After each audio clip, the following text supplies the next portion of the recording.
জি। আপনারা সকলেই দেখেছেন আজকে দুপুরবেলা স্থানীয় জনগণের একটা অভিযোগের ভিত্তিতে আমরা মজিবনগর উপজেলার এই মহাজনপুর ইউনিয়নের যথারপুর গ্রামে একটি মোবাইল কোর্টের অভিযান পরিচালনা করি। আমরা একটি অভিযোগ পেয়েছিলাম যে এখানে একজন ব্যক্তি ডাক্তার পরিচয় দিয়ে তিনি চক্ষুষ সেবা দিচ্ছেন, কিন্তু তার যথাযথ কাগজপত্র নেই।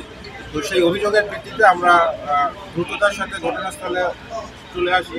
আমার সাথে আমাদের উপজেলা থানা হাসপাতাল থেকে ডাক্তার এবং আমাদের উপজেলা থেকে সমাজসেবা কর্মকর্তা সহ থানা পুলিশের সহযোগিতায় আমরা দ্রুততার সাথে ঘটনাস্থলে উপস্থিত হই এবং অভিযুক্ত ব্যক্তিকে জিজ্ঞাসাবাদ করি।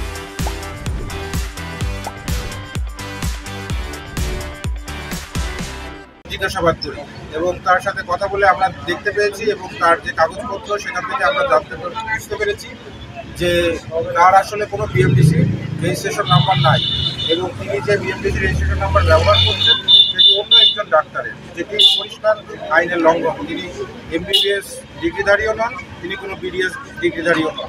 সুতরাং তিনি একজন ভুয়া ডাক্তার এবং স্থানীয় মানুষের সাথে কথা বলে জানতে পেরেছি তিনি ইতোপূর্বেও এবং অনলাইন থেকেও আমরা দেখেছি যে এই একই ব্যক্তি বান্দরবনে ইতোপূর্বে ভুয়া চিকিৎসক হিসেবে কারাদণ্ড পেয়েছেন, জরিমানা দিয়েছেন।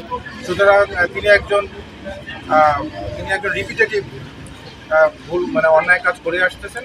তো এই জন্য আমরা সকলের উপস্থিতিতে তার কাগজপত্র যাচাই বাছাই করে তিনি একজন ভুয়া ডাক্তার সেটা আমরা প্রমাণ পেয়েছি এবং তার ভিত্তিতে আমরা আইনত তাকে 3 মাসের কারাদণ্ড এবং তার সাথে সহযোগী হিসেবে সাগরকে 1 মাসের কারাদণ্ড এবং আরও একজন সহযোগী তাকে 10,000